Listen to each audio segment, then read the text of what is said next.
Charles Whitmore stood in front of the floor-to-ceiling windows of his mansion, hands in his pockets, staring out at the perfectly trimmed gardens that stretched for acres. The morning sun painted everything in shades of gold, yet he felt no warmth. He had built this empire, the house, the wealth, the reputation, brick by brick, deal by deal. People called him brilliant, ruthless, untouchable. But as he stood there, he felt hollow. The twins' laughter, once the soundtrack of his house, had been replaced by silence. He couldn't remember the last time he'd seen Ethan and Ella smile, truly smile. The diagnosis had changed everything. The doctors had said there was a chance they might never walk on their own, that therapy could help but progress would be slow. Charles had thrown money at the problem the way he always did, hiring the best specialists, buying the most advanced equipment, but none of it had brought back the spark in their eyes. Instead, he had watched them retreat further into themselves, withdrawing not just from him but from life itself. And if he was honest, he had withdrawn too. He turned away from the window, his gaze sweeping over the cavernous living room. Everything gleamed, polished marble floors, art pieces worth millions, chandeliers that bathed the space in soft light. But it all felt wrong. This wasn't a home. It was a museum, and museums were silent places. Charles ran a hand through his dark hair and sat heavily in one of the leather chairs near the fireplace. His whiskey glass from last night still sat on the table, the amber liquid catching the light. He picked it up, but didn't drink. What good was any of this? The money, the power, if he couldn't fix the one thing that mattered most? When his wife had died 2 years ago, he had thrown himself into work as a distraction, convincing himself that keeping the company thriving was the best way to honor her memory. The twins had been so young back then, barely out of toddlerhood. He had hired nannies, tutors, therapists, anyone who could keep the house running so he wouldn't have to face the grief head-on. But grief had a way of catching up. The children were growing, but their progress was stunted. They barely spoke to him anymore. Meal times were quiet affairs where everyone kept their eyes on their plates. And though he'd never admitted to anyone, sometimes he would linger by their bedroom doors late at night, listening to the sound of their breathing, wondering if it failed them. The housekeeper, Mrs. Whitfield, entered the room quietly. She was an older woman who had served the Whitmore family for decades. "Sir," she said gently, "the agency has sent over a new candidate for the maid position. She's waiting in the kitchen." Charles frowned. They had gone through 3 maids in the past month. None of them had lasted. Most found the house too quiet, too heavy. One had said she felt like she was walking through a graveyard. But they needed someone. "Fine," Charles said after a pause. "Send her in." As Mrs. Whitfield left, Charles leaned back in the chair, bracing himself for yet another interview he didn't have the patience for. A few minutes later, the kitchen door opened and a woman stepped into the room. She was tall, graceful, dressed in a simple uniform, her hair neatly tied back.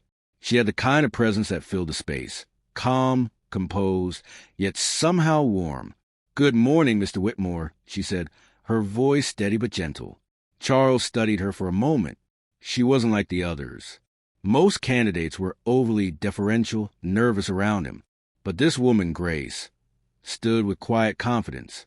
"You've read the job description?" he asked. "Yes, sir," she replied. "I understand you need someone to keep the house running smoothly and care for the children when necessary." Charles nodded. "The children," he hesitated, then looked her straight in the eye. "They're not easy. They've been through a lot." Grace's expression softened. "So have you, I imagine." The words caught him off guard. He wasn't used to staff speaking so directly to him. Certainly not about his personal life. But there was no judgment in her tone, just quiet understanding. "Do you have experience with children?" he asked. "Yes," she said. "I've worked with families before, some with special needs. Children need patience. And a little hope." "Hope?" Charles almost laughed. He hadn't thought about hope in a long time. But there was something in her voice, something steady, that made him pause. "All right," he said finally. "You can start today."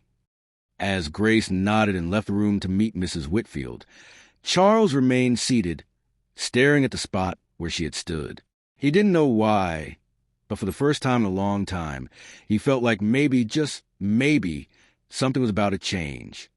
That night, as he tucked the twins into bed, he caught a faint sound from down the hall, Grace humming softly as she organized the playroom.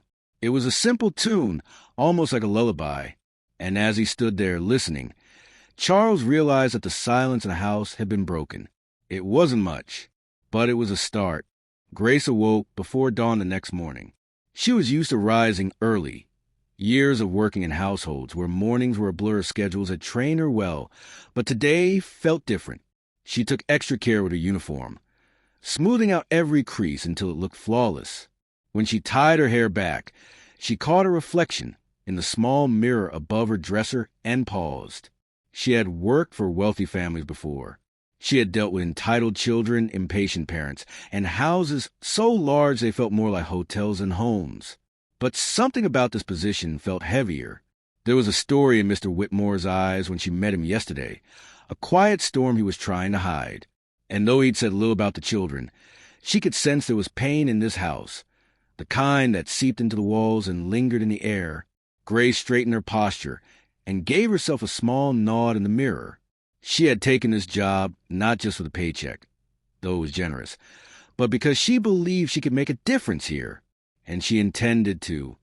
When she arrived at the mansion, the sky was still painted in pale blue morning light. The housekeeper, Mrs. Whitfield, greeted her at the door and led her through the grand foyer. Even after all these years, Grace felt a small thrill at walking into such opulence. The ceiling stretched high above her, crowned with intricate chandeliers. Marble floors gleamed so brightly she could see her reflection. Portraits of past Whitmores stared down at her from the walls, their painted eyes watching as if to judge whether she belonged. But Grace carried herself with quiet dignity. She was here to work, and to bring some measure of life back to this house. Her first stop was the kitchen, where she familiarized herself with the routines, the cook, the pantry, the daily meal schedule. She took notes carefully, but her mind was already on the twins. Where are they now? Grace asked. Mrs. Whitfield glanced toward the staircase. Still in their playroom. They spend most mornings there.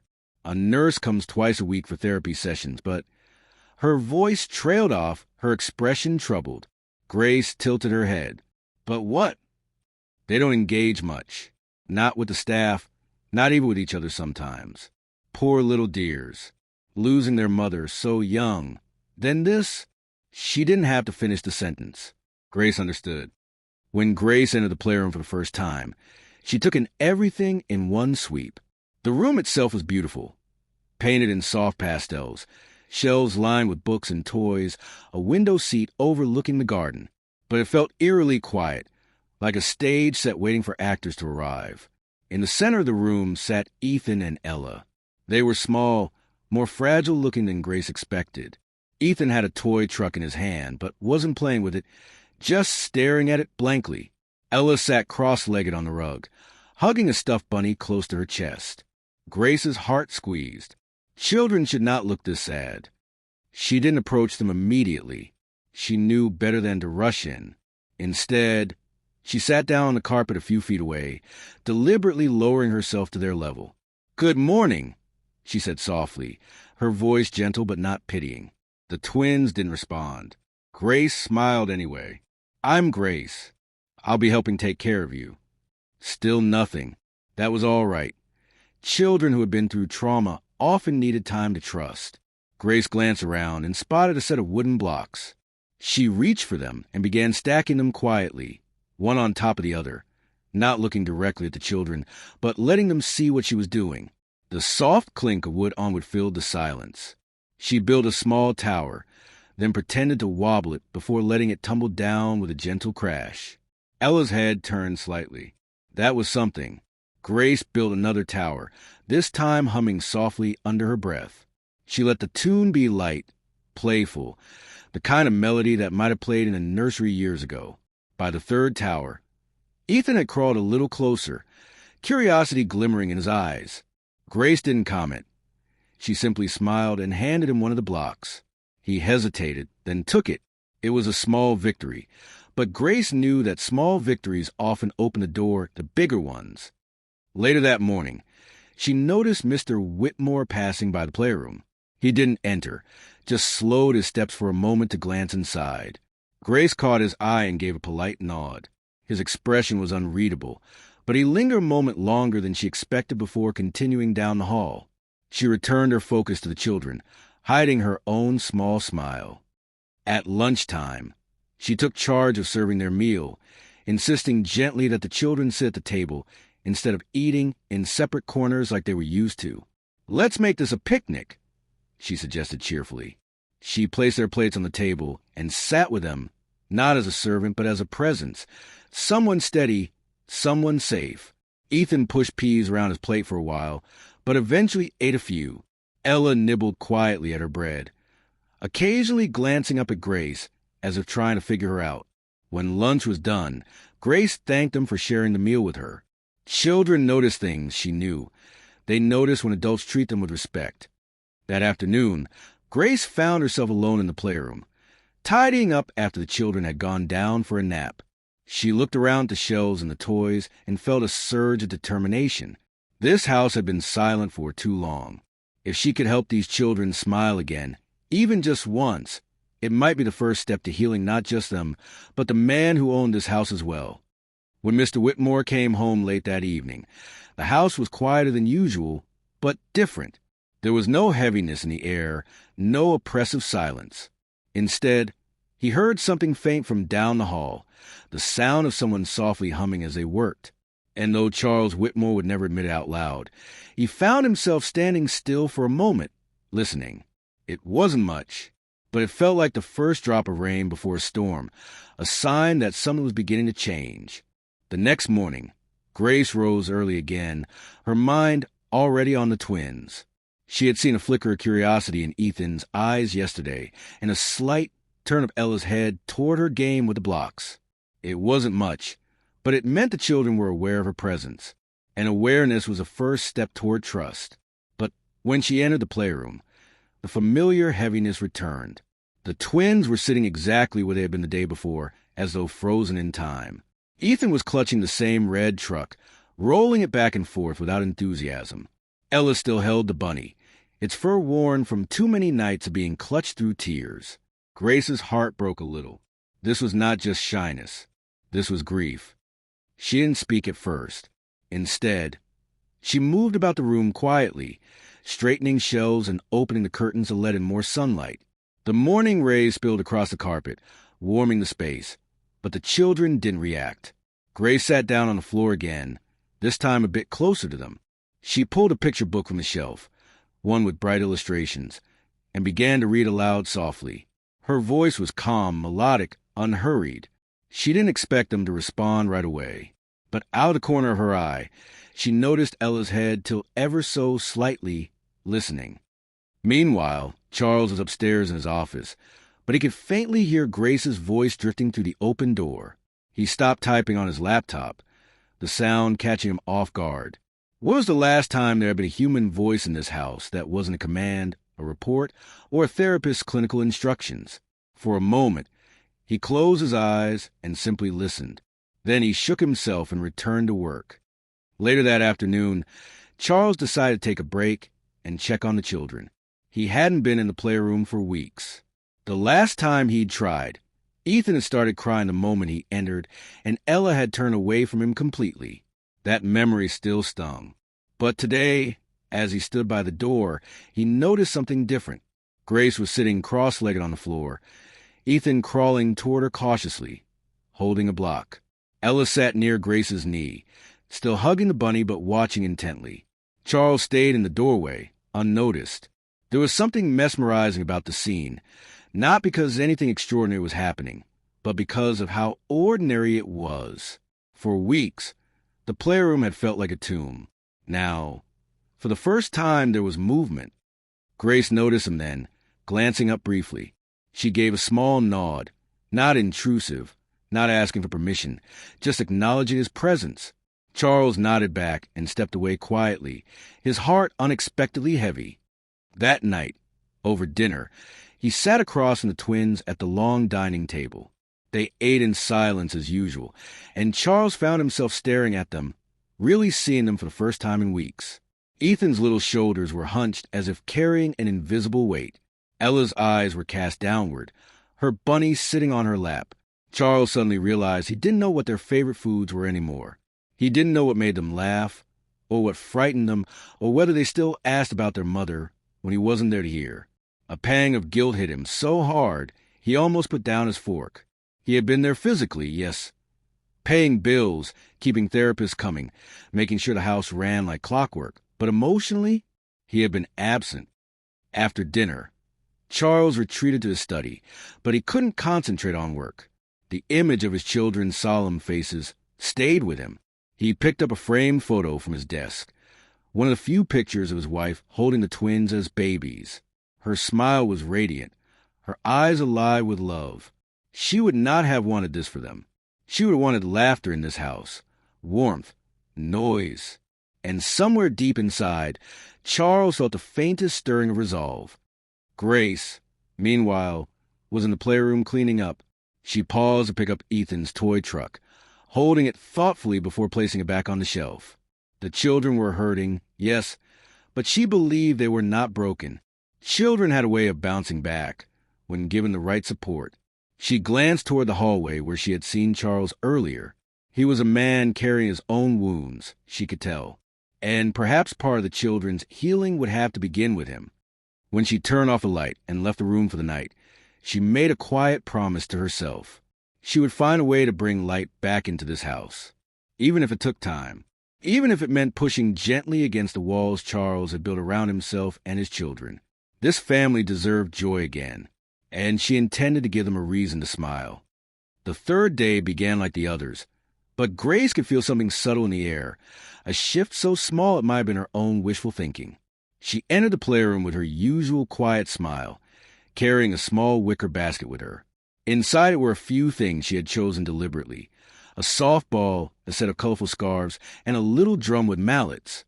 The twins were already there. Ethan was sitting on the rug, truck by his side. Ella was perched near the window seat, her stuffed bunny pressed against her cheek. Grace knelt down and placed the basket between them. "Good morning," she said softly. "I brought something new for us to try today." Neither child responded, but both sets of eyes flickered to the basket. That was enough. Grace pulled out the scarves first, bright pieces of fabric in red, yellow, and blue. She let one float down through the air like a feather, its colors catching the morning light. Ella's eyes followed the scarf all the way to the floor. Grace smiled inwardly. "Would you like to try?" she asked, holding out another scarf. Ella hesitated, then slowly reached out her small hand. When the fabric brushed her fingers, she gripped it and gave it a timid shake. Ethan looked up then, curiosity sparking. Grace tossed him a scarf too, and though he didn't catch it, he reached for it when it landed near him. Soon, the room was filled with drifting colors as Grace let the scarves fly through the air. Ella giggled, a soft, quick sound, as if she was surprised at herself. Grace's heart leapt. That single sound felt like a victory. "Beautiful, Ella," she said warmly. "Look how it dances." Ethan began waving his scarf clumsily, and for the first time, a small smile tugged at his lips. Grace decided to introduce the drum next. She placed it in the center of the rug and tapped it gently with a mallet. "Boom," she said with a playful grin. Ethan scooted closer, fascinated by the sound. He picked up the second mallet and hit the drum himself. Too softly at first, then harder when he realized it made a louder sound. Ella clapped her hands once, as though cheering him on. Grace sat back for a moment and just watched them. They were engaging. They were curious. This was the first real spark of life she had seen from them since arriving. Unbeknownst to Grace, Charles was standing just outside the playroom door. He had been walking past when he heard the faint giggle, a sound he had almost forgotten. Drawn by instinct, he stopped and peered through the half-open door. What he saw stopped him in his tracks. There, on the rug, were his children, laughing, smiling, moving, and in the middle of it all was Grace, her expression one of quiet triumph, her presence calm but radiant. Charles felt something tighten in his throat. He couldn't remember the last time he had seen the twins so alive. He didn't enter the room. Instead, he stayed in the shadows, not wanting to break the moment. He watched as Grace gently guided Ethan's hands to hold the mallet properly, encouraging him with soft words. He saw Ella crawl closer, curiosity overcoming hesitation, until she was sitting right beside Grace, tugging at her sleeve. For the first time, the playroom felt alive again. When Grace finally looked up and noticed him, she didn't speak. She simply gave a small nod, her eyes shining as if to say, "Do you see this? They are still here. They just needed someone to reach them." Charles nodded back, unable to trust his voice. He left quietly, retreating down the hallway, but his mind was no longer on work. He went to his study, sat at his desk, and buried his face in his hands. For weeks, he had been carrying the unbearable weight of believing his children were lost to him emotionally. But now, he had seen proof that there was still hope. That evening, Charles joined the children for dinner, something he rarely did. He sat at the head of the table, watching as Grace gently encouraged him to take bites and praised them when they did. Ethan even smiled once when Grace made a silly face to coax him into finishing his vegetables. Charles found himself smiling too, not a forced, polite smile, but a genuine one. It felt strange and wonderful all at once. After dinner, Grace led the twins back to the playroom for a few minutes of quiet play before bedtime. Charles lingered in the hallway, listening. He heard more giggles, the soft sound of the drum, Grace's warm voice. And though he didn't join them, he stayed until the house grew quiet again. Later that night, as Charles prepared for bed, he found himself pausing by the children's room. He stood in the doorway, watching them sleep, Ella clutching her bunny, Ethan with the red truck tucked beside him. Their faces were peaceful, no longer clouded by that distant sadness that had haunted him for months. Charles felt a wave of emotion crash over him. Maybe, just maybe, they were going to be all right. Grace, meanwhile, sat in her small quarters, writing in her journal. She noted the progress of the day, her heart full. There had been laughter in the house today, just a little, but enough to remind her why she was here. Tomorrow, she promised herself, there would be more. The next morning, Grace woke with a renewed sense of purpose. Yesterday had been a turning point. She could feel it. The twins had giggled, smiled, and engaged with her for the first time. That was more than progress. That was hope.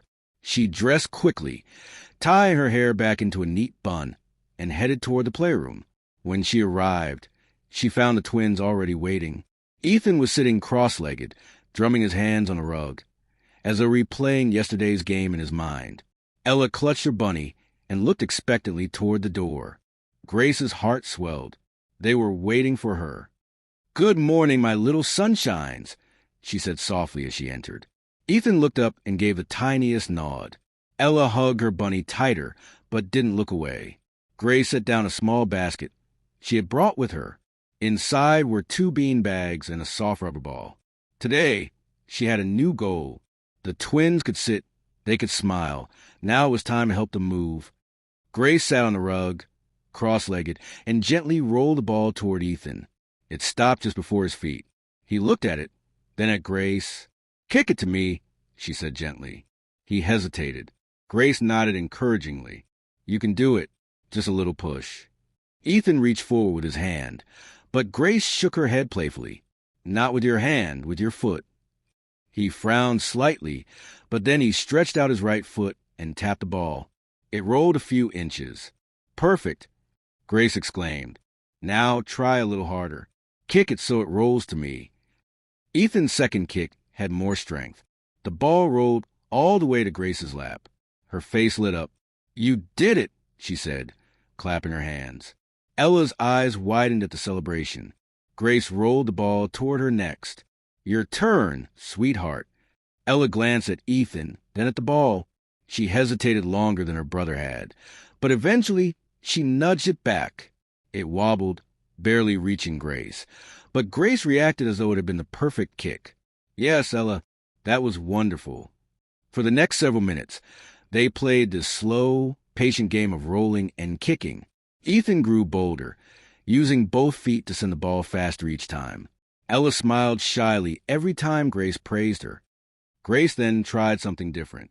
"Okay," she said softly. Let's see if we can do the standing. The twins froze. Standing had become a challenge since the accident. Neither child trusted their legs. Grace held out her hands. "It's okay," she said. "I'll help you. We'll do it together." She guided Ethan first, gently taking his hands and coaxing him up from the rug. At first, his knees wobbled, and he leaned heavily on her arms. But she held him steady. "You're strong," she whispered. "Look, you're standing." Ethan blinked up at her, almost surprised. Grace smiled. "Let's try taking one step." She guided his right foot forward, then his left. One step, then another. By the time they reached the far side of the rug, Ethan was breathing hard, but he hadn't fallen. Grace crouched down and hugged him gently. "I'm proud of you, Ethan. You're braver than you know." Ella watched this with wide eyes. When Grace turned toward her, she shook her head and clutched her bunny. Grace didn't push her. Instead, she sat back on the floor and patted the space beside her. "Ella, would you like to sit with me while Ethan practices some more?" Ella nodded and crawled closer, sitting quietly as Grace guided Ethan through the exercise again. After the third round, Grace turned to her and said gently, "Would you like to try just standing? No steps, just standing." Ella looked down, her lip quivering. Grace reached out a hand. "You can hold my hand and your bunny at the same time," she said softly. Ella hesitated, then slipped her tiny hand into Grace's. Grace helped her to her feet, slowly and gently. When Ella was upright, she gasped softly, partly from fear, partly from surprise. "You're standing," Grace whispered. "You're safe. I've got you." Ella clung to her bunny and didn't let go, but she didn't sit back down either. Grace counted softly under her breath. 1, 2, 3, until Ella had stood for nearly a full minute. Then she lowered her back down. "Perfect," Grace said warmly. "Tomorrow, maybe we'll try one little step." Charles had been watching again. He stood in the doorway, his heart pounding as he saw Ethan walking with Grace's help. It was the first time he had seen his son take steps since the accident. He gripped the doorframe, unable to move, afraid that if he did, he might break the moment. His throat felt tight, his chest heavy. When Grace finally looked up and saw him, she didn't speak. She simply gave a small nod, the same nod she had given the day before. But this one seemed to say, "See? They are coming back to you, one step at a time." Charles swallowed hard, then turned away before anyone saw the moisture in his eyes. Later that evening, he sought Grace out in the kitchen. She was wiping down the counter when he entered. "You got them to stand," he said quietly. Grace turned, surprised to see him there. "They were ready," she said simply. Charles nodded slowly. For a long moment, neither spoke. Then Charles said, "Thank you." Grace smiled softly. "This is just the beginning. Tomorrow will be better." For the first time in weeks, Charles allowed himself to believe her. The next morning dawned bright, a soft golden light spilling through the wide windows of the mansion. Grace felt the difference even before she entered the playroom. The air no longer felt as heavy. There was still sadness, yes, but it no longer seemed suffocating. When she arrived, the twins were already sitting on the rug, waiting. They didn't speak, but their quiet anticipation was unmistakable. Grace knelt down to their level, her smile warm. "Good morning, my little heroes," she said softly. Ethan lifted his gaze and gave a small nod. Ella held her bunny close. But for the first time, she shifted forward as if to be nearer to Grace. It was a silent gesture, but to Grace, it felt like a breakthrough. Today, Grace had a plan. She brought a small basket again, this time with 3 new items: a soft skipping rope, a set of wooden blocks, and a small xylophone. Grace believed in creating moments of discovery, small victories that built confidence one layer at a time. "Look what I brought today," she said, taking out the xylophone first. She tapped it gently with the mallet, letting the soft chime fill the room. Ella's head tilted, fascinated by the sound. Grace handed her the mallet. "Would you like to try?" Ella hesitated, then reached out. Her first strike was too light to make a sound, but Grace didn't correct her. She encouraged her. "Try again, a little harder this time." Ella tried again, and this time a bright note rang out. Her lips parted slightly, the closest thing to a smile Grace had seen that morning. "That's beautiful," Grace said softly. Meanwhile, Ethan had crawled closer to the wooden blocks. Grace watched him carefully, letting him explore. He picked one up, then another, stacking them unsteadily before they fell over. Instead of frowning, he looked at Grace, as if waiting to see if she would be upset. She clapped her hands gently. "That's how we learn," she said. "We try again." Together, they rebuilt the tower, this time with Grace guiding his small hands to steady the blocks. When the tower stood without falling, Ethan let out a small sound, half laugh, half sigh, and Grace felt tears sting her eyes. They were rebuilding more than blocks. They were rebuilding trust. Unbeknownst to Grace, Charles had once again paused outside the door. At first, he had told himself he was just passing by, but he had stopped, as he had every day since that first giggle, drawn by something he could not ignore. He stood there, watching as Grace guided the children's play, her voice patient and steady. For weeks, his house had been filled with silence, an oppressive quiet that reminded him of everything he had lost. But now there was sound again, not just his xylophone's music, but soft laughter, the shuffle of little hands moving blocks, the rhythm of life returning. This time, Charles didn't just watch. He stepped inside. The movement startled Ethan and Ella at first. They both froze, their wide eyes darting to their father. Charles hesitated. He was used to being the observer, not the participant. But then he crouched down on the edge of the rug. "May I join?" he asked quietly. Ethan stared for a moment, then slowly nodded. Ella clutched her bunny but didn't run, a good sign. Grace smiled softly, handing Charles one of the blocks.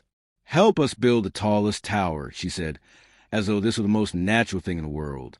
Charles placed the block carefully, his large hands trembling slightly. The twins watched him. Then Ethan added a block on top. The three of them built together, Grace guiding gently, Charles staying quiet but present. When the tower finally toppled, Ella let out a tiny giggle. It was the sound Charles had been longing to hear. He looked at her and, to his own surprise, laughed softly. The sound felt foreign, as if his voice had forgotten what it was like to make such a sound. But it felt good. It felt right. For the next 30 minutes, Charles stayed with them, building, laughing, letting himself be part of their world. Grace noticed the way Ethan glanced at his father now and then, cautiously at first, then with growing trust. Ella stayed close to Grace, but no longer hid her face. When Charles finally stood to leave, Ethan reached for his sleeve as if to say, "Stay longer." Charles's heart twisted. "I'll be back," he promised softly. It was the first time he had promised anything since the accident, and meant it. Later that day, Grace found Charles in his study.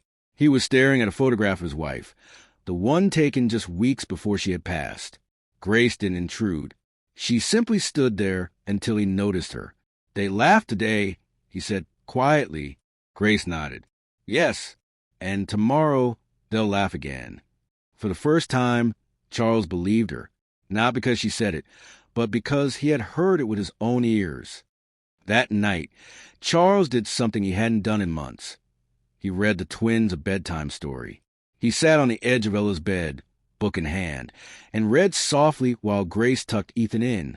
The children were quiet, but they listened when Charles kissed their foreheads goodnight. Ethan's small hand caught his sleeve again. "Stay," he whispered, barely audible, but enough. Charles stayed until they were both asleep. When he finally left the room, he felt lighter than he had in months. Grace, from her small room, wrote in her journal again. "The father is coming back to them," she wrote, "and they are coming back to him. Step by step, breath by breath, we are finding our way forward." The following morning, the mansion was unusually quiet. Grace felt it as soon as she stepped out of her room, a stillness that wasn't heavy but expectant. Today felt different. She carried the usual basket of toys, but also brought something new. 2 small, brightly colored walking sticks designed for children. They were padded and light, meant to help little legs find balance. When she entered the playroom, Ethan and Ella were already sitting on the rug, waiting. They weren't just waiting, they were ready. Grace smiled. "Good morning, my champions." she said warmly. Ethan crawled forward, eager to see what was in the basket. Ella clutched her bunny, but didn't hide her face. Grace knelt and showed them the walking sticks. "These are special," she said gently. "They're going to help you stand, and maybe even walk all by yourself." Ethan's eyes widened. Ella hugged her bunny tighter. Grace's heart ached for them both, for their fear and their courage. She began with Ethan. Gently, she helped him to his feet, guiding his hands onto the walking sticks. "Hold on," she said softly. "I'm right here." Ethan wobbled, his little legs trembling. "Good," Grace encouraged. "Take a deep breath. You're safe." Slowly, she stepped back, still within arm's reach. Now just one little step. Ethan hesitated, then moved his right foot forward. The stick clattered slightly as he shifted his weight, but he didn't fall. Grace clapped her hands softly. "Yes, that's it. You did it." Ethan looked down at his own feet, as though he couldn't believe what he had just done. "Let's try another," Grace said, her voice filled with warmth and excitement. This time Ethan took 2 steps, shaky, uneven, but determined. By the time he had taken 3, Grace's eyes were wet. "You're walking, Ethan," she whispered. "You're walking again." Ella had been watching closely. When Ethan managed to walk halfway across the rug before Grace, scooped him up in a proud hug, Ella's lips trembled. Grace set Ethan down gently and turned toward Ella. "Would you like to try?" Ella's first instinct was to shake her head, but then she looked at her brother, standing tall, a shy smile spreading across his face, and something inside her shifted. Slowly, she extended her free hand. Grace felt her heart swell. She helped Ella up, placing the second pair of walking sticks in her hands. Ella's knees shook so badly Grace thought she might sit back down, but she didn't. "One step," Grace encouraged softly. "Just one." Ella's lips quivered, but she took a step. Then another. Then, to Grace's amazement, a third. When she realized she hadn't fallen, Ella let out a small, startled laugh. The first laugh Grace had ever heard from her. It was at that very moment that Charles stepped into the room. He had heard the sounds, the soft clatter of the sticks, Grace's encouraging voice, and come to see what was happening. He froze in the doorway when he saw Ella standing on her own, taking small, careful steps toward Grace. His hand went to his mouth. He couldn't breathe. This was the moment he had been waiting for, the moment he had begun to fear might never come. Grace looked up and met his gaze. She didn't speak, but her eyes said everything. "They are coming back to you." Charles stepped further into the room, his footsteps slow, almost reverent. "Ella," he whispered. She turned her head toward him and took another step. By the time she reached Grace, Charles was kneeling on the rug, tears streaming down his face. He opened his arms without thinking. Ella hesitated for only a second before letting Grace guide her into her father's embrace. Charles held her close, his tears soaking her hair. He looked over her shoulder at Ethan, who had taken several steps of his own to come closer. Charles reached out with one arm and pulled Ethan into the embrace too. For the first time since the accident, all 3 of them, father and children, were together, holding each other, crying openly. Grace quietly stepped back, giving them space. Her own vision blurred with tears, but she smiled through them. This was why she had come. This was what she had been working toward. This moment of reunion, of healing. When Charles finally looked up at her, his face was wet with tears, but softer than she had ever seen it. "Thank you," he said hoarsely. "I don't know how you did it, but thank you." Grace shook her head gently. "They did it," she said softly. "They just needed someone to believe they could." Charles nodded, pulling his children close again. In that moment, something inside him broke, not in a painful way, but in a way that released all the grief he had been holding inside. The dam had burst, and now there was room for something new to grow. That evening, the entire house seemed lighter. Dinner was no longer a silent affair. Ethan and Ella both smiled shyly at their father as they ate. When Grace told them how proud she was, Ethan whispered a quiet, "Thank you," startling everyone at the table. Charles laughed through his tears. It was the sound of a man who had been holding his breath for too long and was finally able to exhale. Later, when the children were tucked into bed, Charles stopped by Grace's room. For a moment, he didn't speak. He just stood in the doorway. Then quietly he said, "You've given me my children back." Grace met his gaze steadily.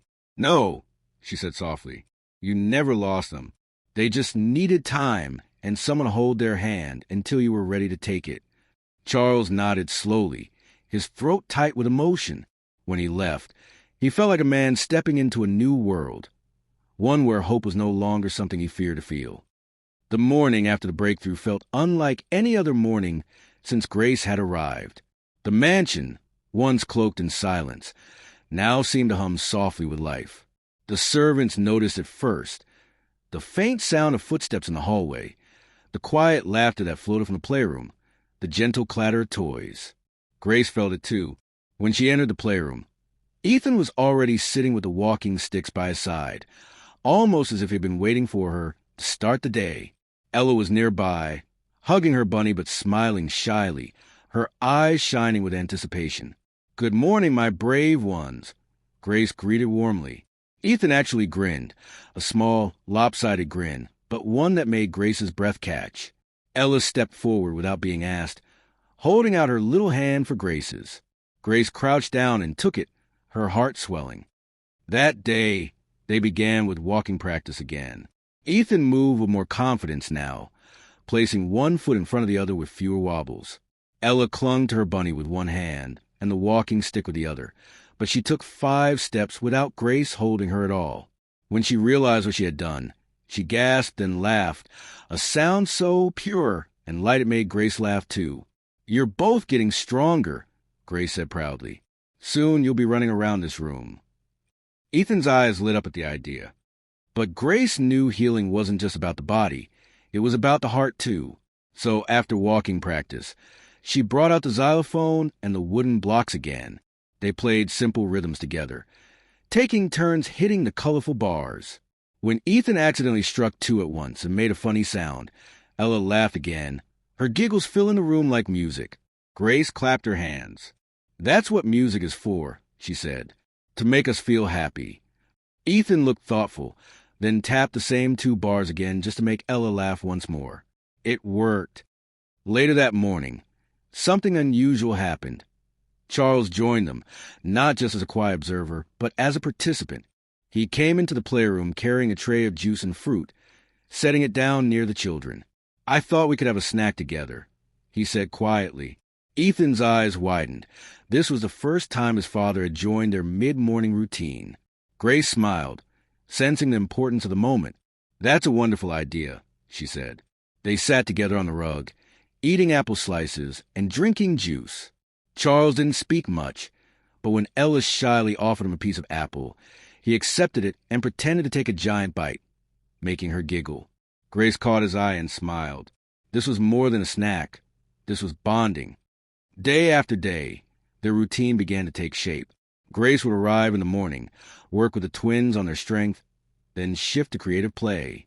Charles started rearranging his schedule so he could join them at least once a day, even if only for 15 minutes. The staff noticed the difference too. The once somber house began to feel like a home again. One afternoon, Grace brought a small basket of paints and paper. "We're going to make something beautiful today," she said. At first, the twins hesitated. Paint was messy, and they had grown used to things being quiet and orderly. But Grace dipped her own finger in blue paint and made a silly dot on her nose. Ethan laughed, then copied her. Soon, both children were happily smearing paint across the paper, creating colorful streaks. Ella even dabbed a small dot on her brother's cheek, making him laugh so hard he nearly toppled over. Charles arrived just in time to see this moment. For a second he stood frozen, his children's laughter, the bright paint, Grace's soft laughter. It all felt like stepping into a memory of happier days. Then he stepped forward and rolled up his sleeves. "May I join?" he asked. The twins nodded eagerly. For the next half hour, father, children, and caretaker painted together. When they were done, the paper was covered in colorful handprints, Ethan's, Ella's, Grace's, and Charles's. Grace hung it on the wall, declaring it their family masterpiece. Charles stared at it for a long moment. It wasn't just art, it was proof that joy had returned. By the end of the week, the twins were not only walking, but beginning to play chase games with Grace around the playroom. Their giggles could be heard all the way down the hall, and the sound made Charles stop whatever he was doing every time. The mansion no longer felt like a mausoleum. It felt alive. That night, after dinner, Charles lingered in the playroom longer than usual. He watched as Grace read the twins a bedtime story, her voice calm and soothing. When the story ended, Ethan crawled into his father's lap without being asked. Charles froze for a moment, then slowly wrapped his arms around him. Ella climbed onto his other knee, still clutching her bunny, and leaned against him. Grace quietly slipped out of the room, leaving them there, a father holding his children, the three of them breathing in sync. When Charles finally put them to bed, he stood in the doorway and watched them sleep.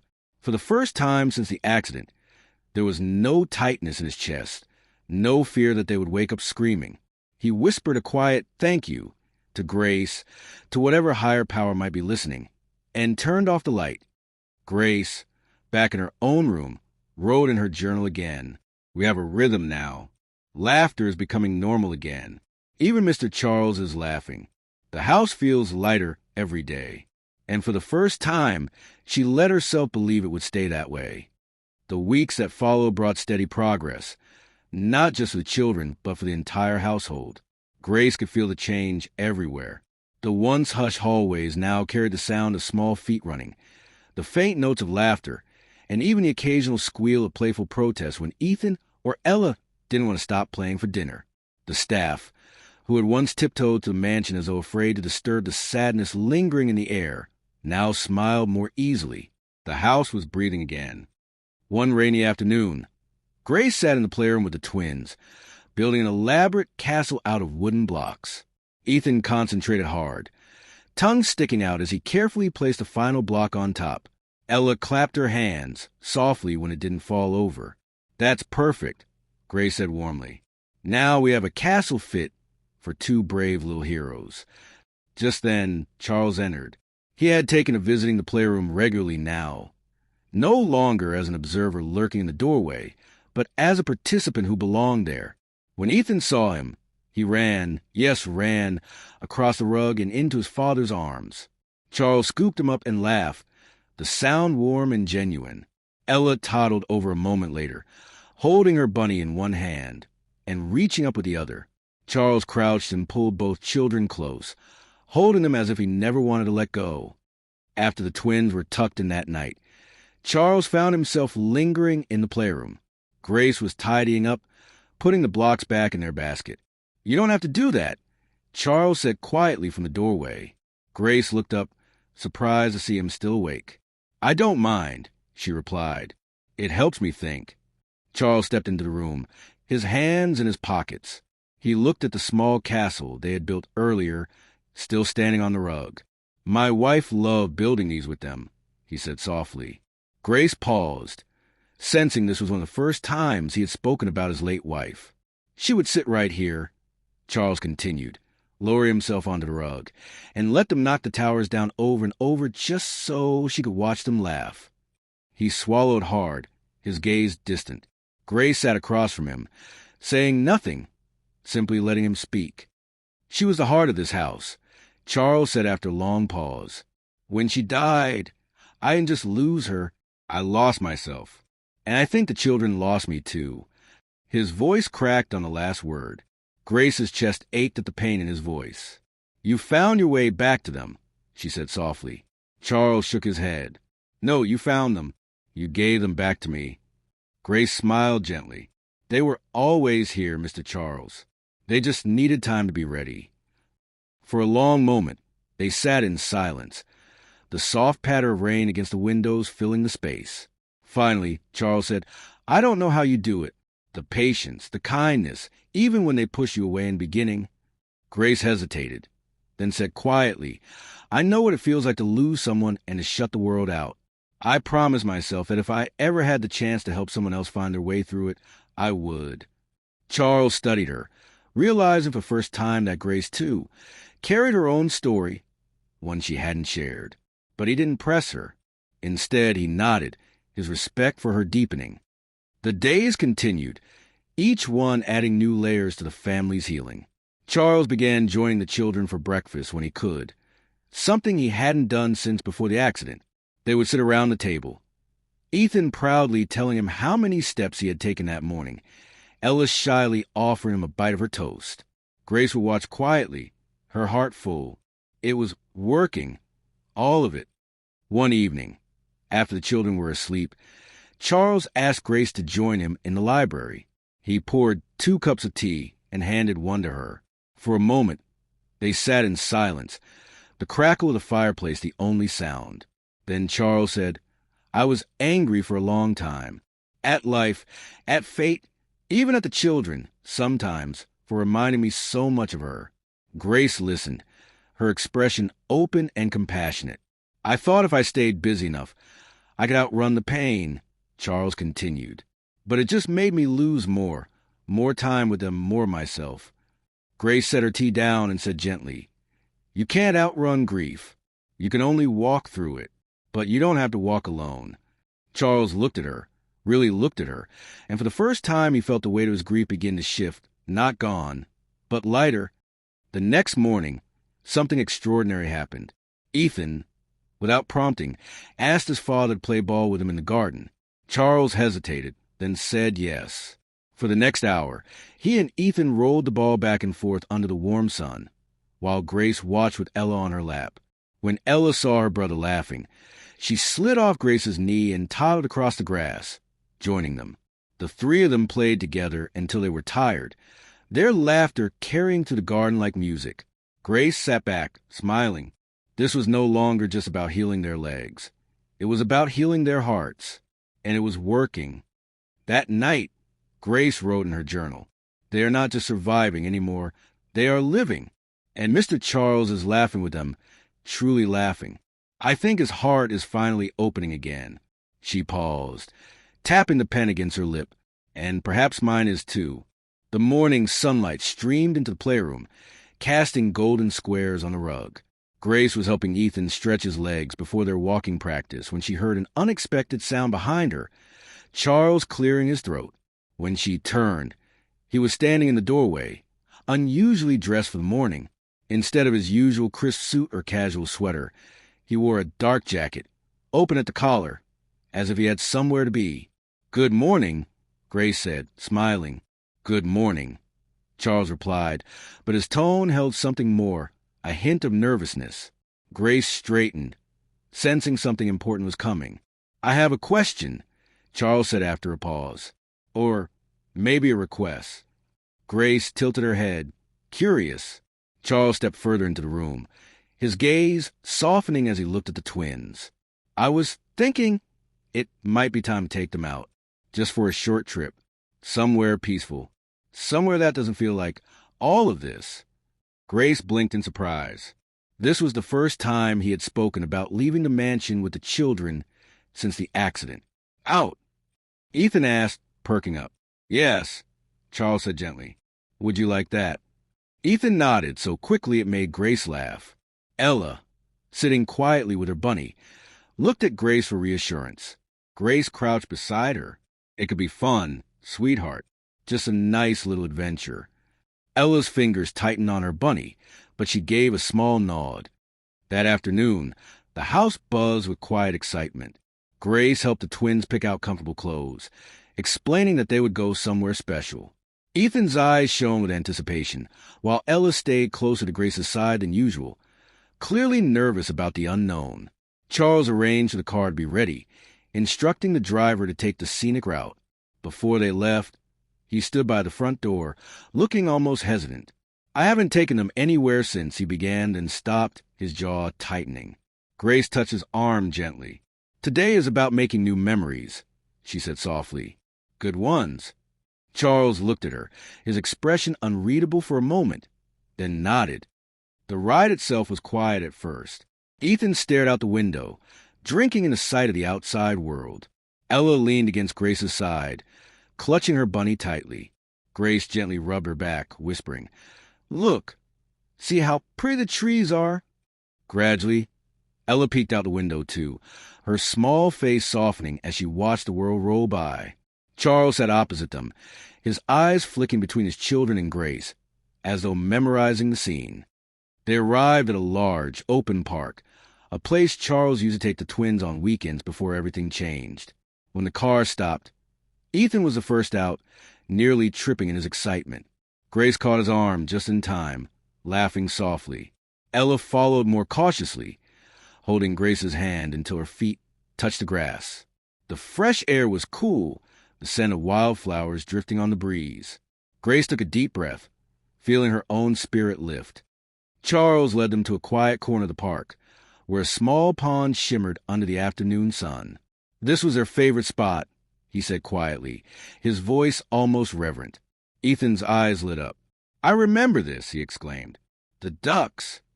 As if on cue, a few ducks waddled toward the pond's edge, quacking softly.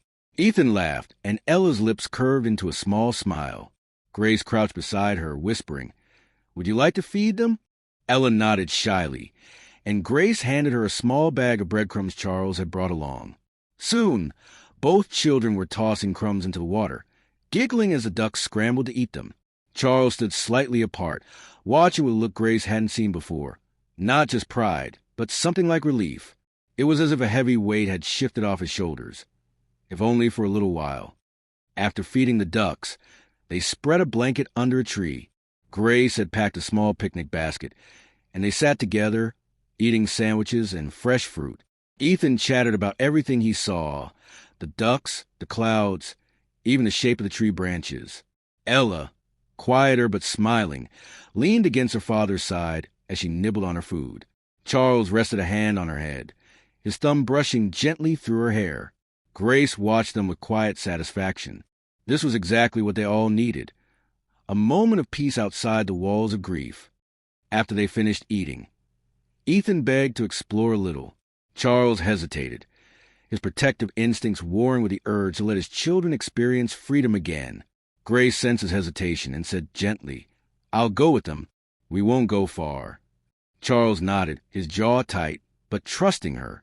Grace took the twins' hands and led them down a small path. They walked slowly, Ethan pointing at flowers and Ella carefully stepping over roots, her little bunny still clutched in her free hand. When they reached a patch of wildflowers, Grace encouraged him to pick a few. Ethan handed one to his sister, who tucked it behind her ear and gave a shy smile. Grace's heart swelled at the sight. When they returned, Charles was sitting on the blanket, looking relaxed, truly relaxed, for the first time in months. When he saw Ella's flower, he smiled softly. "She looks like her mother when she used to wear flowers in her hair," he murmured. Grace didn't miss the catch in his voice. "She'd be proud of you," Grace said quietly. Charles turned to her, surprised by the words, but then his expression softened. "I hope so," he said. As the sun dipped lower, they packed up and headed back to the car. Ethan was tired but happy, talking about the ducks and how he wanted to come back. Ella rested her head on Grace's shoulder, already half asleep. When they reached the mansion, Charles lingered for a moment before stepping inside. "Thank you," he said quietly to Grace. "For what?" she asked. "For today," he replied. "For giving us this again." Grace smiled gently. "You gave it to them, Mr. Charles. You just needed the courage to take the first step." Charles nodded, his expression unreadable, but there was warmth in his eyes as he turned and went inside. That night, as Grace wrote in her journal, she found herself smiling. Today, we stepped back into the world. It wasn't just an outing. It was proof that they are ready to live again. And maybe, just maybe, so is he? She closed the journal and sat back, her heart lighter than it had been in years. The day after the park outing felt different, lighter, warmer somehow, as though the air inside the mansion had shifted. Grace noticed at the moment she stepped into the playroom that morning. Ethan and Ella were already awake and dressed, waiting for her eagerly. "Grace, guess what?" Ethan exclaimed the moment she entered. "What, sweetheart?" Grace asked with a smile. "I dreamed about the ducks," he said proudly, hopping on one foot as if to show off his energy. Grace laughed softly, kneeling to hug him. Then, maybe we'll have to visit them again soon. Ella, quieter but with a shy smile, walked forward and held up a small flower, the same one she had picked yesterday. Grace crouched down and admired it. You kept it? Ella nodded solemnly. She put in a glass of water last night. Ethan added helpfully. Grace's chest warmed. They were holding on to the memory of yesterday, cherishing it. Later that morning, Charles joined them in the playroom. He looked different too, relaxed, his expression softer than Grace had ever seen it. He crouched down beside the twins and asked, "Did you two have fun yesterday?" Ethan nodded enthusiastically.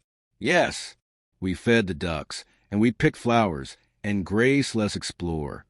Charles glanced at Grace and smiled, a genuine smile that reached his eyes. "I'm glad," he said softly. That afternoon, as the children played quietly with blocks, Charles asked Grace to join him in the library again. The fire was already lit, casting a warm glow over the room. "I wanted to thank you properly," Charles said as he handed her a cup of tea. Grace blinked, surprised. "You already thanked me yesterday." "Not enough," Charles said. He sat opposite her, his gaze steady. "I don't think you realize what you've done for this family." Grace held the cup between her hands, feeling suddenly shy. "I just did what I could." "You did more than that," Charles said quietly. "You gave them back their laughter. You gave me back my children, and perhaps myself." Grace's throat tightened. "They've done the hard work, Mr. Charles. I just showed them it was safe to try again." Charles studied her for a moment, then said, "Do you ever wonder why I hired you?" Grace hesitated. "I assumed because you needed someone to care for the twins." "That's part of it," Charles said slowly. "But I interviewed a dozen other candidates before you. You were the only one who didn't talk about routines and schedules and milestones. You talked about love." Grace blinked, startled. "You told me children don't just need care, they need connection," Charles continued. "I didn't realize how badly we needed that until you said it." Grace's lips curved into a small smile. "I meant every word." That night, something unexpected happened. After the twins were tucked in, Ethan called softly from his bed. "Grace?" Grace stepped back into the room. "Yes, sweetheart." "Will you tell us a story?" Ethan asked. Grace glanced at Charles, who was sitting in the chair near their beds. He nodded. "Go on." Grace sat at the edge of Ethan's bed and began to tell a gentle story about a brave little bird who learned to fly again after breaking its wing. By the time she finished, Ella was asleep, clutching her bunny, and Ethan's eyes were half closed. When she quietly stood to leave, Charles followed her out. "You have a way with them," he said softly. Grace smiled faintly. "They just need to feel safe. That's when they can dream again." Charles nodded, his gaze warm. "You've made this house feel safe again, too." Over the next few days, Grace noticed small but powerful changes. The twins began to seek her out even outside of lesson time, asking her to sit with them during meals, calling for her when they wanted to show someone their drawings. One afternoon, Ella climbed onto Grace's lap unprompted and fell asleep against her shoulder. Grace froze for a moment, overcome with emotion, before wrapping her arms around the little girl and holding her close. When Charles walked in and saw them, he didn't say a word, but the look in his eyes said everything. Charles, too, seemed to change. He started lingering in the playroom longer, sometimes joining the games himself. Once, when Grace was showing Ethan how to kick a softball across the rug, Charles surprised him by joining in, passing the ball back and forth. Ethan squealed with delight, and even Ella giggled when the ball rolled a little too far, and Charles had to crawl under a chair to retrieve it. Grace laughed softly at the sight. This was no longer the distant, solemn man who barely spoke when she first arrived. This was a father rediscovering joy. One evening, as Grace was leaving the playroom, Charles walked her to the door. "Grace," he said quietly. She turned, sensing the seriousness in his tone. "I just wanted to say," he paused, as if searching for the right words, "I'm glad it was you. Here with them. With us." Grace's breath caught. "Thank you," she said softly. For a moment, They stood there, the air between them charged with unspoken meaning. Then Charles stepped back, his usual composure returning. "Good night, Grace." "Good night, Mr. Charles." That night, Grace wrote in her journal, "Something is changing here. The children are happier. Mr. Charles is softer. And when I am with them, I don't feel like an employee anymore. I feel like I belong." She paused, staring at the words before closing the journal. Maybe this is what healing a family feels like. The next few days passed in a rhythm that felt almost natural. Walking practice, playtime, meals shared together, and evenings filled with laughter instead of silence. But on one particular night, Grace sensed something was different. Dinner had been quieter than usual. Charles barely spoke, answering Ethan's excited chatter with distracted nods and smiles that didn't quite reach his eyes. Even Ella, who usually sat contentedly at his side, seemed to notice and press closer against him, as though sensing her father's heaviness. When the meal ended, Grace stayed behind to help the children settle in for the night, giving Charles a chance to retreat to his study. Later, when Grace was passing by the study door, she heard something she had never heard before, Charles's voice, low and strained, as though he were talking to himself. She hesitated, not wanting to intrude, but something about the sound of it pulled her closer. When she knocked softly, there was a pause. Then Charles's quiet "come in." Grace stepped inside. Charles was sitting at his desk, the firelight casting long shadows across the room. He looked tired, not just physically, but deep in his soul.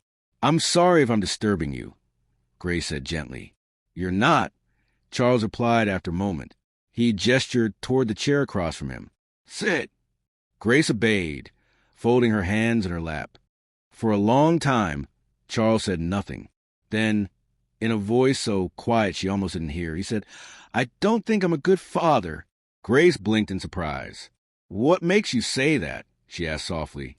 Charles's jaw tightened. "I miss so much." The first time Ethan laughed after the accident, the first time Ella spoke again. "I buried myself in work, telling myself I was doing it for them, but really, I think I was running away." His voice broke, and he leaned forward, pressing his hands against his forehead. "I don't know if I can make it up to them," he said, his voice rough. "What if I've already failed them?" Grace's chest ached at the rawness in his voice. "Mr. Charles," she said gently, "do you know what your children see when they look at you?" Charles shook his head silently. "They see their father," Grace said. "Not the man who missed some moments, but the man who is here now, the man who feeds the ducks with them, the man who reads them bedtime stories, the man who holds them when they cry." Charles's shoulders trembled. Grace stood and moved closer, resting a hand lightly on his arm. "You haven't failed them," she said softly. "You're still here. You're still trying. That's what they will remember." For a long moment, Charles didn't move. Then, slowly, he looked up at her. There were tears in his eyes, unshed but shining. "I haven't cried since the funeral," he admitted hoarsely. "I told myself I couldn't, that I had to be strong for them. But I feel like I've been drowning ever since." Grace knelt beside his chair, meeting his gaze. "Being strong doesn't mean never crying," she said gently. "It means letting yourself feel and still choosing to get up the next day." Charles's throat worked, as though he were swallowing down years of grief. For a moment, Grace thought he might finally let go. But just then, a soft sound came from the doorway. Both of them turned to see Ethan and Ella standing there, their small faces peeking in. "Daddy?" Ethan asked hesitantly. Charles froze. "Why are you still awake?" he asked, his voice more gentle than scolding. "We heard you talking," Ella said softly, clutching her bunny. "Are you sad?" Charles's heart twisted. He opened his arms, and without hesitation, the twins ran to him. He pulled them into his lap, holding them tightly, one arm around each small body. "I was just thinking about Mommy," he said softly. "And yes, I was sad." Ethan looked up at him. "It's okay to be sad, Daddy. We miss Mommy, too." Charles's composure finally cracked. He buried his face in Ethan's hair, his shoulders shaking as silent tears finally fell. Grace turned away slightly, giving him privacy, but her own eyes filled with tears at the sight. A father finally letting himself grieve, Not alone this time, but surrounded by the very children who needed to see his heart. After several minutes, Charles wiped his eyes and kissed both children on the top of their heads. "Thank you," he whispered. "For what?" Ethan asked, puzzled. "For reminding me that it's okay to cry," Charles said softly. Ella laid her head against his chest. "We love you, Daddy." Charles held them even tighter. "I love you, too, more than anything in the world." Grace felt her heart ache with the tenderness of the moment. When the twins were finally tucked back into bed, Charles stayed in the doorway for a long moment, watching them sleep. Then he turned to Grace. "I'm sorry you had to see that," he said quietly. Grace shook her head. "Don't be." They needed to see it too, to know that even their father can cry and still be strong. Charles looked at her for a long time, his eyes searching hers. Then, very quietly, he said, "Thank you for tonight, for being here, for everything." Grace smiled softly. "I'm just glad you let yourself feel." That night, as Grace sat at her small desk in her room, she opened her journal and wrote, "Tonight," Mr. Charles cried. And for the first time, the house felt truly alive, not because of laughter, but because of honesty. The children needed to see their father's tears. And I think he needed to see that he could cry and still hold them close. She closed the journal, her heart full. Perhaps this was what real healing looked like. Messy, painful, but shared. The morning after that night of tears, the mansion felt strangely peaceful. Grace expected the children to be tired, perhaps quiet after the emotional evening. But when she entered the playroom, she found Ethan and Ella already awake, giggling together as they tried to build a tower taller than themselves. "Good morning, little architects," Grace greeted warmly. Ethan turned, grinning. "Look, Grace, it's the biggest one yet." Grace crouched down to admire their work. "It certainly is. Shall we see if we can make it even taller?" Ella nodded vigorously, her bunny tucked safely nearby, and together they managed to balance one more block on top. When it toppled a moment later, the children burst into laughter, real, carefree laughter. Grace joined in, her heart swelling. A few moments later, Charles appeared at the doorway. He looked different, lighter somehow. He was dressed casually, without the usual stiffness in his posture. "Good morning," he said, stepping into the room. Ethan beamed. "Daddy, look what we made." Charles smiled and crouched beside them, inspecting the pile of blocks. "That's very impressive," he said. "But I think we can make it even stronger if we build a wider base." Ethan's eyes lit up. "Can you show us?" "Of course," Charles said, rolling up his sleeves. Together, father and children began building again, Grace watching quietly from the side. The sight of Charles sitting cross-legged on the floor, laughing with his children as the tower grew taller and taller, made something deep inside her settle. This was no longer a house of grief. This was becoming a home. In the days that followed, the change became even more apparent. Ethan started asking for longer walking sessions, proudly counting his steps each time. Ella began humming softly to herself while she played, something Grace had never heard before. Their eyes seemed brighter, their shoulders less tense. They were blossoming. One sunny afternoon, Grace decided to take the twins into the garden for their walking practice. Charles joined them unexpectedly, carrying a small kite. Ethan's mouth dropped open. "A kite!" Charles nodded with a boyish grin. "It's perfect weather for it. Shall we try?" For the next hour, the garden was filled with laughter and shouts as the kite soared above them. Ethan ran clumsily but determinedly across the grass, with Grace close behind to catch him if he stumbled. Ella squealed with delight every time the kite dipped and danced in the wind. Charles held the string carefully, guiding them both, his face alight with joy. Grace couldn't remember the last time she had seen a father so present, so completely engaged in the moment. That evening, after the children were tucked in, Grace found herself lingering in the playroom, tidying up stray toys. Charles entered quietly, watching her for a moment before speaking. "They're different, aren't they?" he said softly. Grace looked up and nodded. "They're stronger every day. But it's not just their legs that are healing." Charles moved closer, his expression thoughtful. "I think I'm different too," he admitted. Grace tilted her head. "How so?" I used to think my job was just to protect them, to keep them safe. But now I see that they need more than that. They need me to laugh with them, to play with them, to show them that it's okay to be happy again. Grace smiled gently.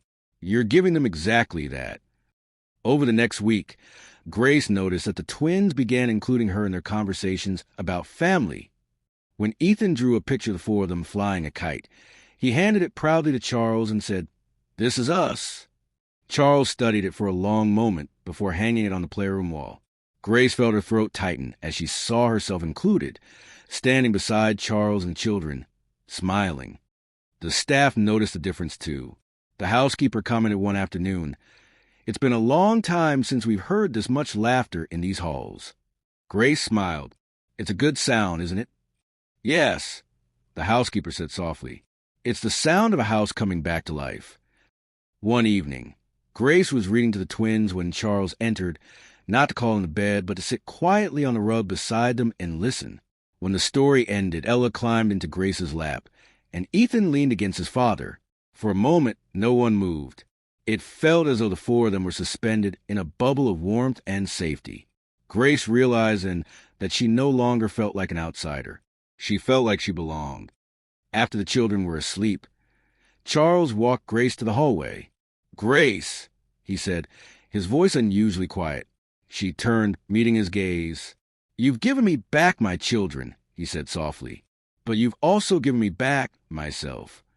Grace's heart skipped a beat at the sincerity in his voice. "I'm just glad I could help," she said, her own voice barely above a whisper. Charles looked at her for a long moment, as though there was more he wanted to say, then simply nodded. "Good night, Grace." "Good night, Mr. Charles." That night, Grace wrote in her journal, "The house is blooming, like a garden after a long winter. The children laugh more freely.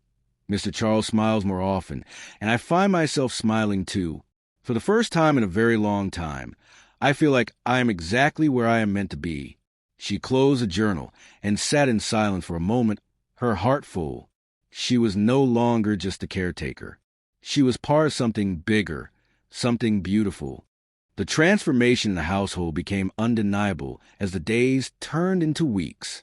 Where there had once been hushed corridors and a faint echo of silence, there was now life, laughter bouncing off the walls, children's footsteps pattering across the polished floors, and the sound of a man rediscovering what it meant to truly live. Grace often found herself pausing during the day just to take it all in. One bright morning, Grace entered the breakfast room to find Charles already seated with the twins. In the past, breakfast had been a quiet, almost formal affair, the children nibbling their food while Charles scrolled through his phone or quickly read over business papers. But today, there were no papers. Charles was leaning across the table, helping Ella spread jam on her toast, while Ethan recounted an elaborate story about a dream he had. And then the dragon turned into a friendly puppy.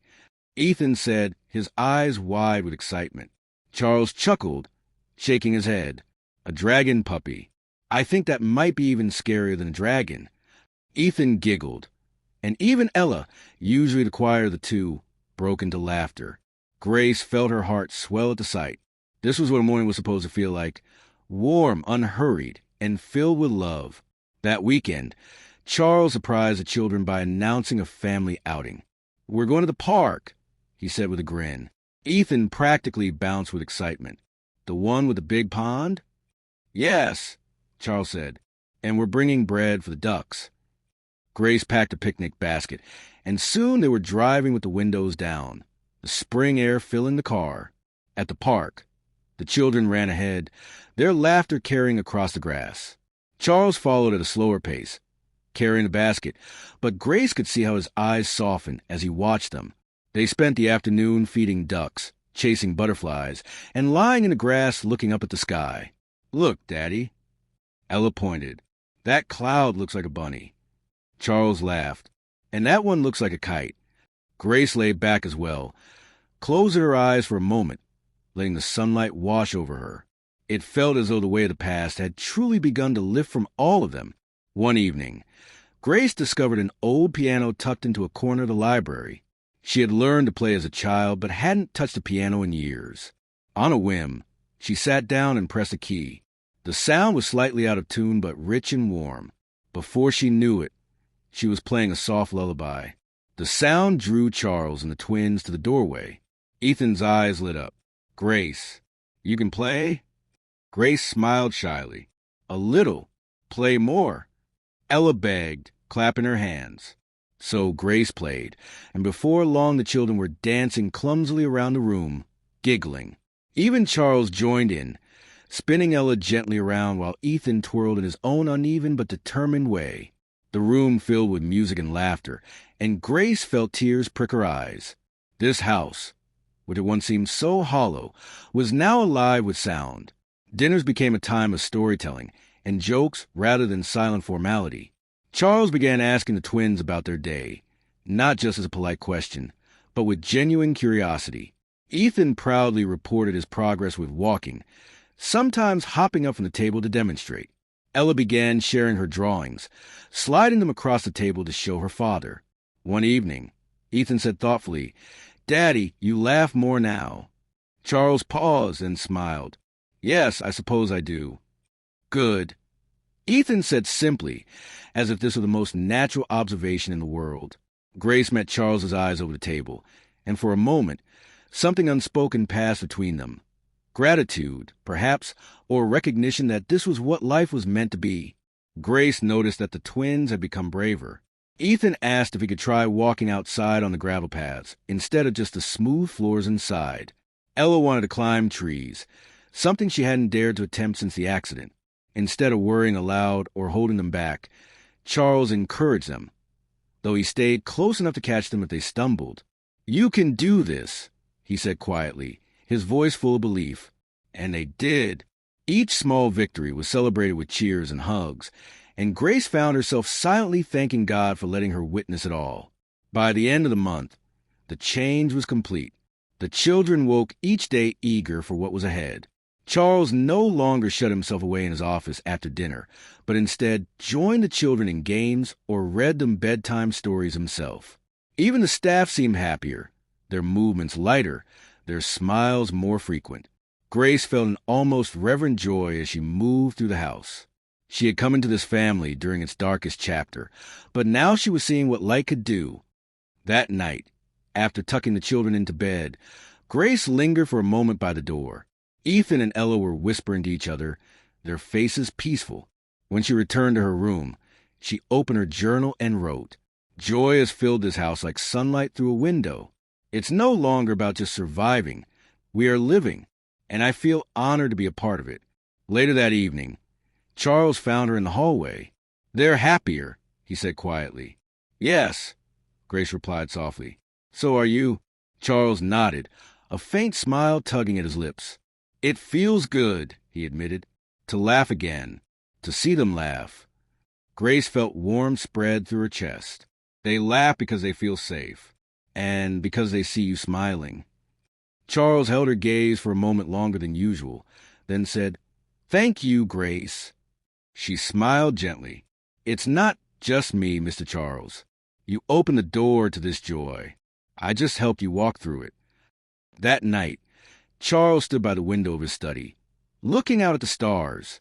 For the first time in years, he felt not just like a protector, but like a father, a man who had been given a second chance to love fully, and who wasn't going to waste it. It had been nearly 2 months since Grace first stepped into the mansion. The days were bright now, the children's laughter almost a daily soundtrack, and even the staff carried themselves with new energy. But life has a way of testing the strength of every new beginning. It started innocently enough. One rainy afternoon, during a walking session in the garden's covered pathway, Ethan stumbled more than usual. Grace knelt beside him, worried. "You okay, champ?" Ethan nodded, but she noticed a strain in his little face. "I'm just tired," he said softly, rubbing his legs. They cut the session short and went back inside, but Grace's mind wouldn't stop turning. When it happened again 2 days later, Ethan falling hard enough to scrape his knee, Grace decided it was time to speak with Charles. That evening, after the children were asleep, Grace knocked on the study door. Charles looked up from his laptop, frowning slightly at her serious expression. "Something wrong?" he asked. "It's Ethan," Grace said gently. He's been stumbling more during practice. I think we should schedule a checkup with his doctor, just to be sure. Charles's expression tightened. We've already done so many tests, he said, his tone weary. Every time they tell me the same thing. Keep working with him. Be patient. Grace hesitated, then spoke softly. I know, but I think it's worth checking again, just to rule anything out. For a moment, Charles said nothing. Then he nodded slowly. All right, I'll call the doctor tomorrow. The next day, the entire household seemed on edge. Even Ethan, who usually loved car rides, sat quietly on the drive to the clinic. Grace sat beside him, holding his hand while Charles drove. When they arrived, the doctor examined Ethan carefully, watching him walk, testing his reflexes and asking questions. Finally, the doctor sighed and turned to Charles. His progress had been good, he said, but it looks like he's experiencing some muscle fatigue from pushing himself too hard. Charles frowned. So what does that mean? It means he may need a short period of rest, no intense walking exercises for a few weeks, the doctor said gently. He hasn't regressed, but we don't want to risk injury. The car ride home was silent. Grace could feel the tension radiating from Charles in the driver's seat. She also saw Ethan's lip tremble as he stared out the window. When they got home, Ethan burst into tears. I don't want to stop walking, he sobbed. I was getting so good. Grace pulled him into her arms, rocking him gently.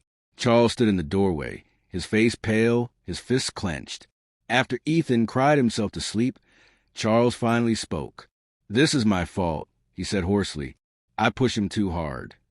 Grace shook her head gently. No, Mr. Charles. This isn't a failure. It's just part of the journey. But she could see that he wasn't convinced. Over the next few days, the atmosphere in the house shifted. Ethan became withdrawn, refusing to join even simple games. Ella grew quiet too, sensing her brother's disappointment. Charles threw himself back into work for longer hours. As though retreating from the pain, Grace felt the weight of it pressing on her chest. Everything they had built together felt fragile again, as if one gust of wind might knock it all down. One evening, Grace made a decision. She found Charles in the study, staring blankly at a spreadsheet. You can't keep doing this, she said firmly. Charles looked up, startled. Doing what? Shutting down, Grace said, stepping closer. Hiding behind work whenever things get hard. Charles stiffened, his pride bristling, but Grace didn't stop. Ethan needs to see you right now, she said softly. Not the businessman, not the provider. His father, the man who believes in him no matter what. Charles exhaled slowly, running a hand through his hair.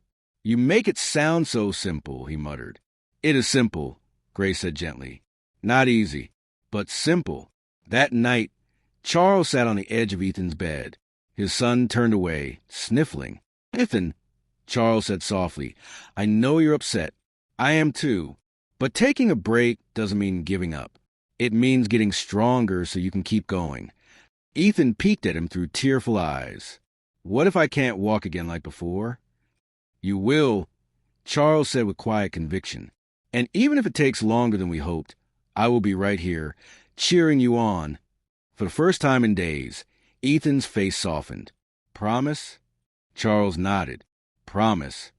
The next morning, Grace found Charles and the twins sitting at the kitchen table, making paper airplanes. This one's going to fly the farthest, Charles said with a grin, helping Ethan fold his carefully. Ethan giggled. The first laugh since the appointment. Grace felt relief wash over her. This was what resilience looked like. Choosing joy even when life felt uncertain. That night, Grace wrote in her journal, the storm came, but we are still standing. Perhaps this is what family really is. Not the absence of pain, but the willingness to face it together. The challenge with Ethan's recovery had shaken the house, but it had also revealed something deeper to Grace. She saw how tightly she had become woven into the lives of these children, and into Charles's life as well. But with that realization came fear. One evening, after another round of paper airplane contests, Grace lingered in the hallway outside the children's room. Ethan had fallen asleep with a plane still clutched in his small hand, and Ella had curled up with her bunny, a peaceful smile on her face. Grace felt her heart ache in a way she hadn't expected. She loved them, not just as a caretaker loves the children in her charge, but as though they were hers. And that terrified her. That night, sitting alone in her room, Grace stared at her open journal but didn't write. Her thoughts tumbled over each other. What would happen when her time here ended? She had always known her position was temporary. She was a nanny, the housekeeper, the helper. When the children were fully healed, when Charles felt ready to take on everything alone, she would be expected to go. But how could she walk away now? How could she leave the children who had begun to trust her with their deepest fears and brightest hopes? And, though she barely dared to admit it to herself, how could she leave Charles? The next morning, Grace caught sight of herself in the mirror as she tied her apron. She barely recognized the woman staring back. Her face seemed softer somehow, her eyes more alive. This house had changed her too, but she still felt the weight of being an outsider, the whisper in the back of her mind reminding her she didn't truly belong. She was just a help. And yet, last night, when Ethan had a nightmare and called for her, the sound of his voice had pierced her like an arrow. He hadn't called for his father. He had called for her. Later that day, Grace found herself in the kitchen, helping the housekeeper prepare lunch. "You've done wonders for this place," the older woman said, smiling kindly. Grace shook her head. "It wasn't just me. Charles and the children, they're the ones who did the real work." The housekeeper looked at her knowingly. "And yet, none of this started until you walked through that door." Grace hesitated.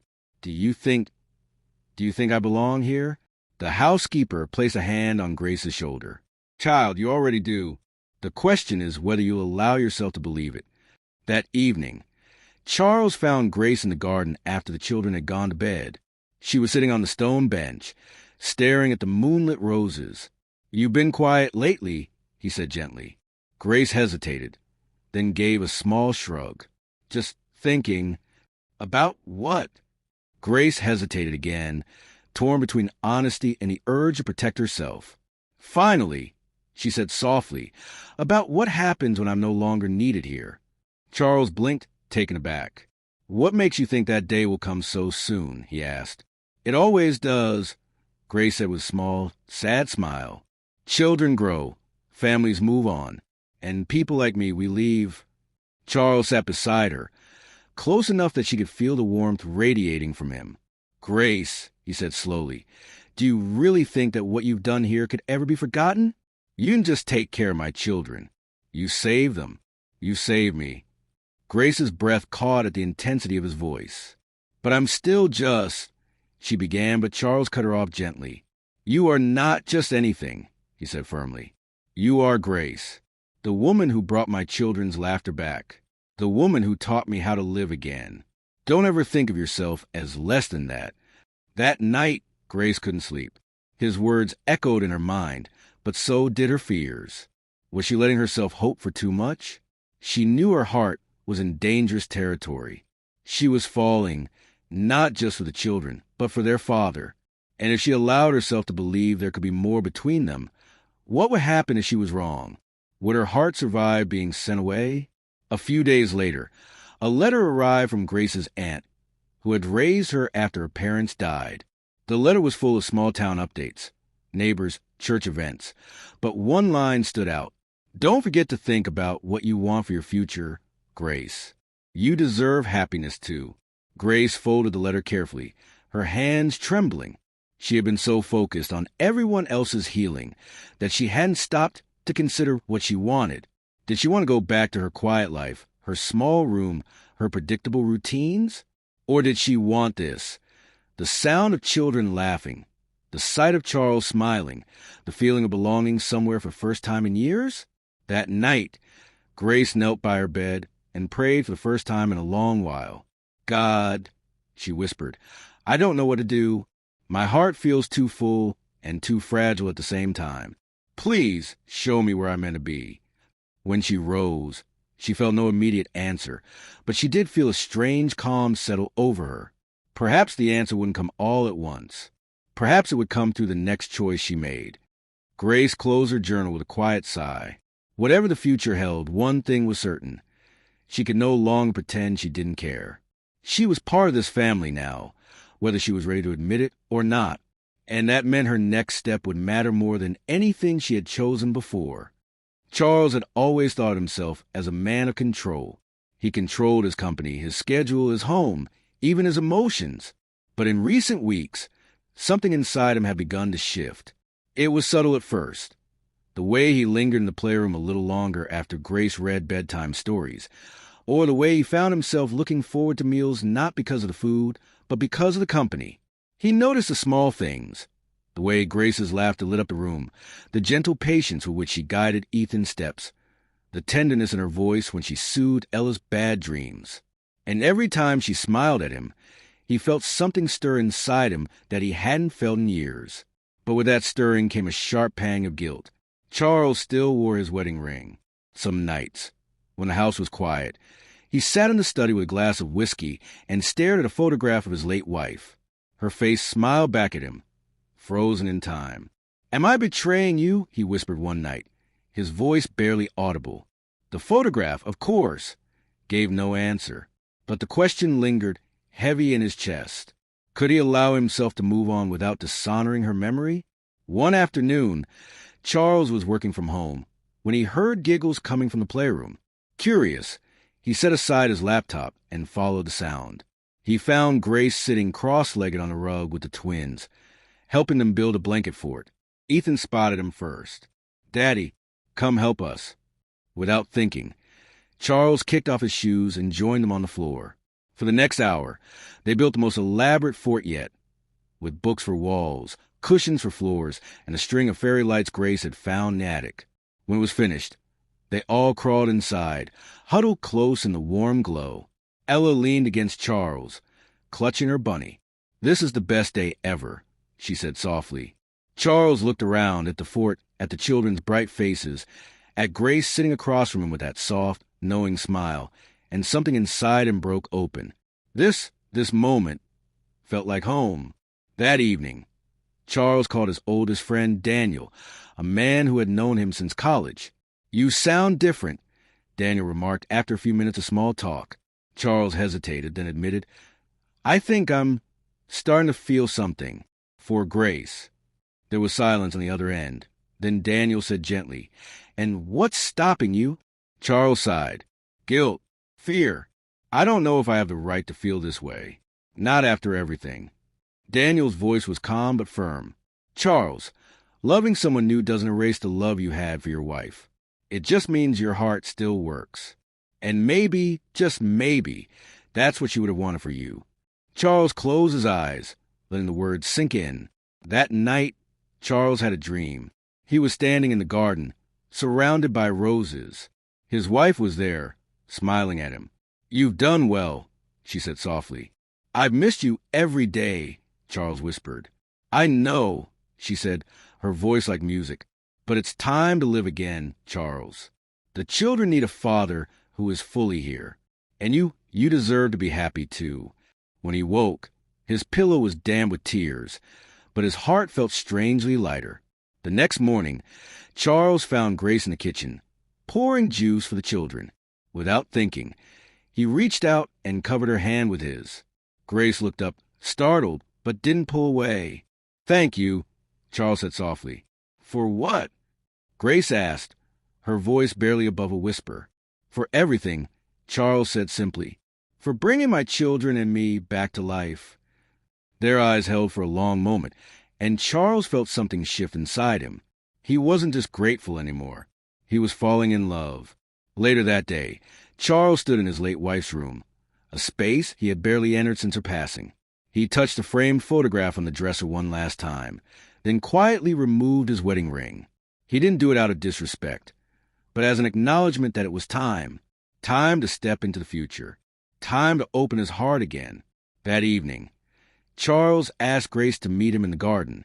She arrived cautiously, her apron gone, her hair loose around her shoulders. "You wanted to talk?" she asked softly. "Yes," Charles said. He took a deep breath. "I've been carrying a lot of grief these past years," he said slowly. "And for a long time, I thought I had to carry it alone.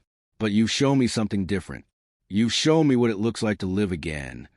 Grace's eyes widened, but she stayed quiet, letting him speak. I don't know what the future holds, Charles continued, but I know that when you're here, this house feels like a home. And when you smile, I feel like I can breathe again.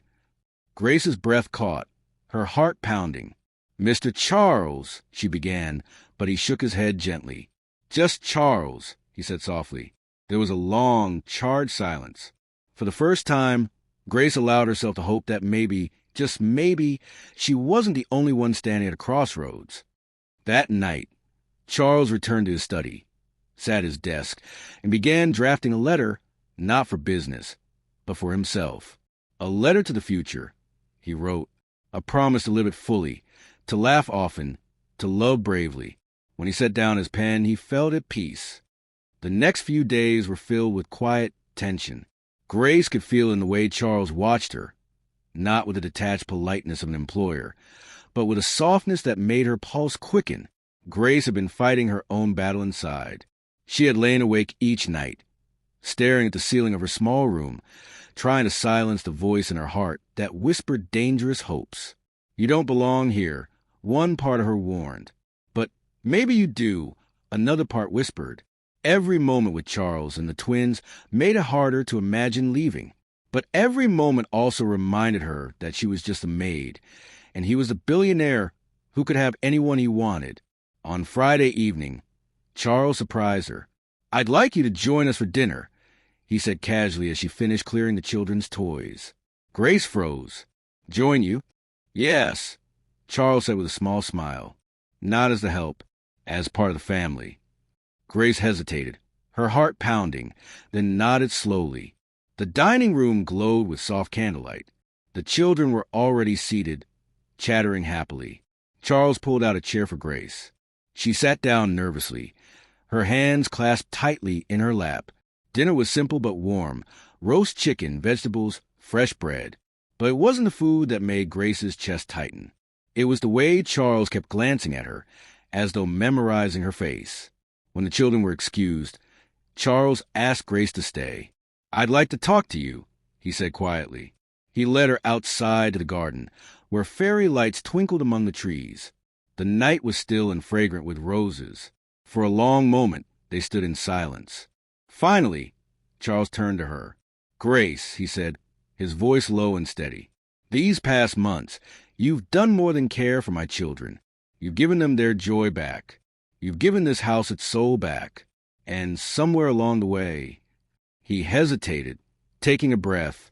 You gave me back my heart. Grace's breath caught. Mr. Charles. Just Charles, he said softly, stepping closer. I know this may not be what you expected. I know it's complicated. But I need you to know the truth.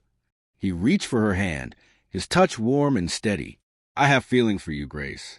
Real ones. And I don't want to ignore them anymore. Grace felt her heart pounding in her chest. Every dream she had secretly nurtured, every wish she had buried deep. They were all rising to the surface now, threatening to spill over. But along with the joy came fear. You don't understand, she whispered, pulling back slightly. If this goes wrong, I could lose everything. My job, my home, the children. Charles's expression softened. You won't lose them, he said firmly. I would never take them from you. They adore you, and so do I. Grace's eyes filled with tears. I'm just a maid, she said, her voice trembling. Charles shook his head. You are so much more than that. To them. To me. The garden seemed to hold its breath as Grace stood there, torn between fear and longing. She thought of Ethan's first steps, of Ella's giggles, of the night she had stayed up soothing their fevers, reading them stories, singing them to sleep. She thought of Charles, the man who had gone from distant employer to devoted father, who had learned to smile again, laugh again, hope again. And she thought of her own heart, which had been quietly stitching itself back together in this house. Finally, she looked up at him. Charles, she said softly, I'm scared. I know, he said gently. So am I. But maybe we could be scared together. Something inside Grace gave way. She stepped forward, closing the space between them, and let him take her hand again. Charles pulled her into his arms, holding her as though she were something precious and breakable. Grace felt the tension melt out of her shoulders as she buried her face against his chest. For the first time in a very long time, she felt completely safe. When she finally looked up at him, their faces were only inches apart. Neither of them spoke. They didn't need to. The kiss was soft, tentative, but full of all the words they hadn't yet said. When they finally pulled apart, Grace found herself smiling through her tears. Charles brushed a strand of hair from her face. "This doesn't have to be complicated," he said softly. "We take it one step at a time. Together." Grace nodded, still trembling, but this time with something that felt like hope. Unbeknownst to them, Ethan had woken from a bad dream and had wandered to the balcony overlooking the garden. When he saw them standing there, holding hands, a sleepy smile spread across his face. He didn't fully understand what it meant, but he knew one thing for certain.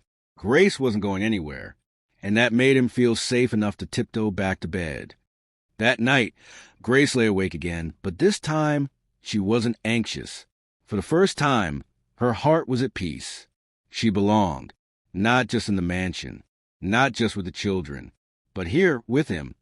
Morning sunlight spilled across the breakfast table the next day, golden and warm. Grace felt lighter than she had in months. Her heart was still fluttering from the night before, from the confession, the kiss, and the quiet promise they had made to one another. But today was a new challenge. She and Charles had agreed that the children needed to know something was different. They had worked too hard to build trust for secrets to wedge themselves into the home. The twins bounded into the kitchen, still in their pajamas. Morning. Ella chirped, climbing into her chair. Ethan followed more slowly, rubbing sleep from his eyes. Charles looked at Grace across the table, a silent question in his eyes. She gave a small nod. He cleared his throat. "Kids, there's something we'd like to tell you." Both children froze mid-bite, sensing the serious tone. Grace's heart thudded. She had soothed their nightmares, celebrated their small victories, held them through their grief. But this was different. This could change everything. Charles reached across the table and took Grace's hand. The twins' eyes widened. "Grace has been very special to all of us," Charles said gently. "She's been here when we needed her most, and she's helped us laugh and smile again." Ethan tilted his head. "We know that, Daddy." Charles smiled faintly. "Yes, but I want you to know something else. I care about Grace, not just as someone who helps us, but as someone who's part of our family." Ella blinked, then looked from Charles to Grace.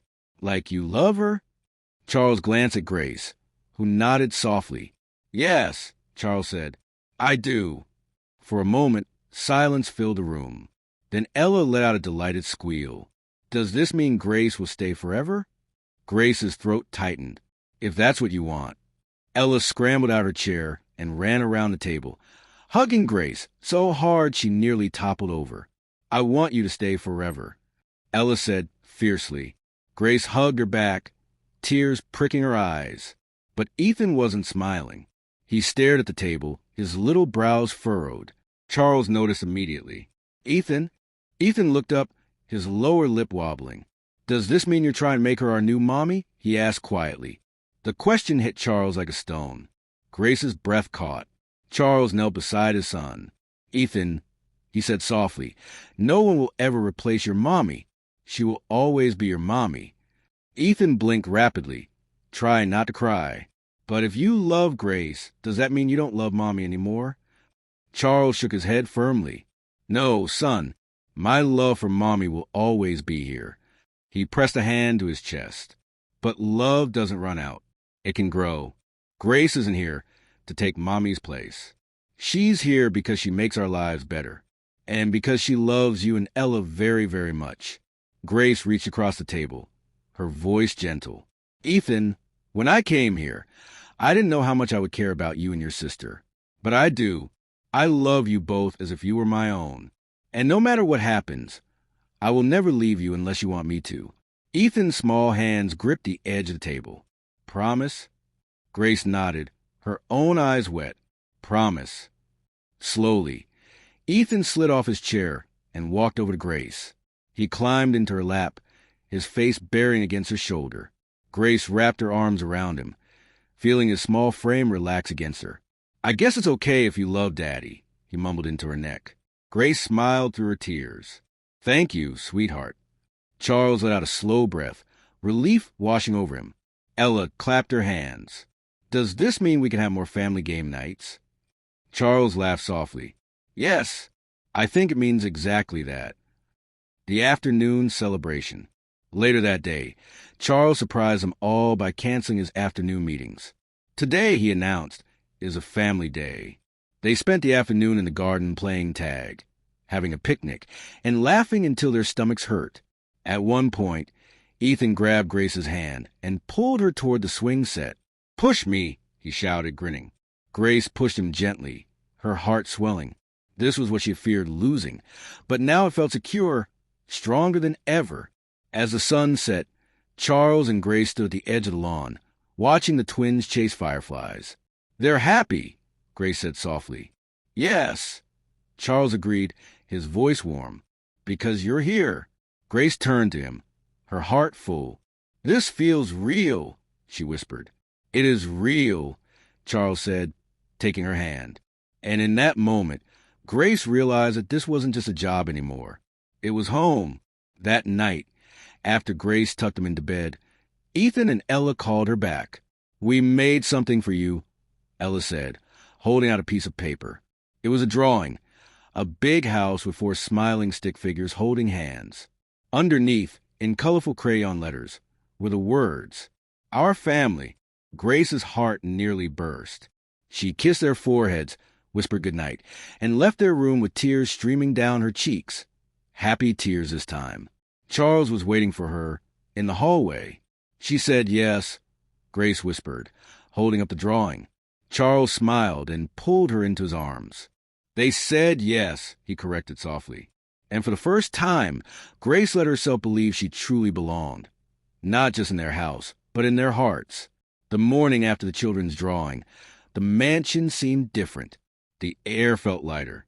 The walls, which had once echoed with silence, now seemed to hum with quiet joy. Grace woke early, her heart still warm from the night before. She lingered in front of the mirror, brushing her hair slowly, realizing she wasn't just a maid getting ready for another day. She was a woman preparing to step fully into a new chapter of her life. After breakfast, Charles asked Grace and the children to join him in the garden. They stepped outside into the cool morning air. The grass was still wet with dew, the roses blooming brilliantly. Grace frowned in surprise when she saw a small table set up with a vase of flowers and 3 neatly wrapped boxes. "What's all this?" she asked. Charles smiled. "A promise," he said. He gestured for the children to sit on the picnic blanket. Then he turned to Grace, his expression serious but warm. "Grace," he began, his voice steady. "When you first came here, this house was full of grief. I didn't know how to fix it. I didn't know how to help my children. And then you arrived, and everything began to change." Grace's throat tightened. "You taught us how to laugh again, how to hope again. And somewhere along the way, you became more than just someone who works here. You became our family." He reached into his pocket and took out a small velvet box.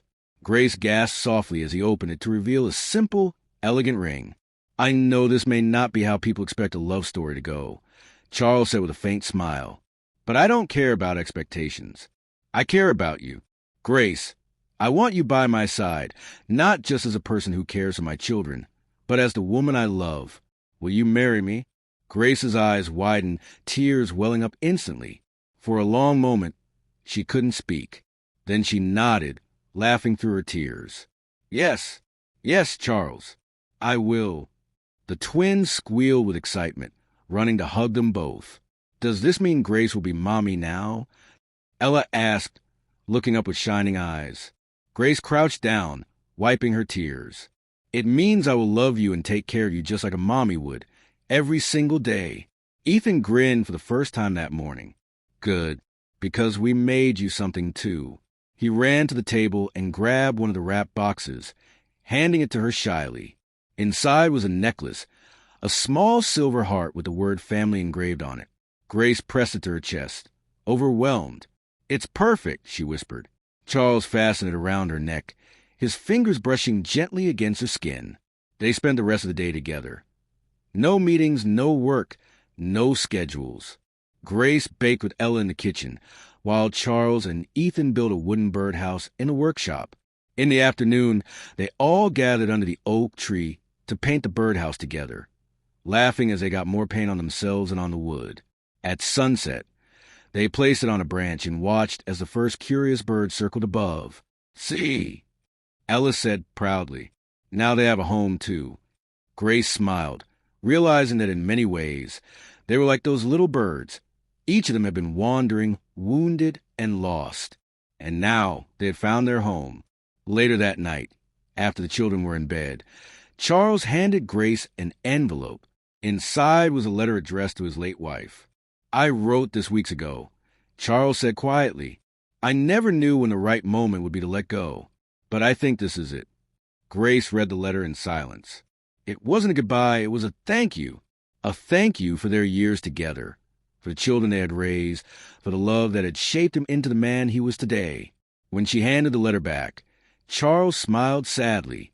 "I think she would have liked you," he said softly. Grace squeezed his hand. "I hope so." Before they went to bed, Charles led Grace back to the garden. The stars were out now, glimmering like diamonds overhead. "Tonight," Charles said, "I want to make one more promise." He took her hand and placed it over his heart. No more running from the past. No more shutting out the future. From now on, everything we do together. For the children, for us. Grace nodded, tears in her eyes. "Yes," she whispered. Together, they kissed under the starlight, sealing the promise. The next morning, they took the children to the park. Ethan, who had been hesitant since his rest period, asked if he could try walking again. Grace and Charles exchanged a glance, then nodded, with Grace holding one hand and Charles holding the other. Ethan took a deep, steady breath and moved one foot forward. Then another, and another. The look on his face was pure triumph. When he finally made it across the small grassy patch, Ella cheered so loudly that passers-by stopped to look. "See," Grace whispered, her heart full, one step at a time. Charles squeezed her hand, smiling, just like us. That evening, they all sat on the porch together, Grace, Charles, Ethan, and Ella, wrapped in blankets as the fireflies began to glow. Grace looked at the children snuggled against her sides, at Charles's hand resting over hers, and felt a deep, steady peace settle over her. She was no longer just passing through this house. She was part of its story. And this was just the beginning.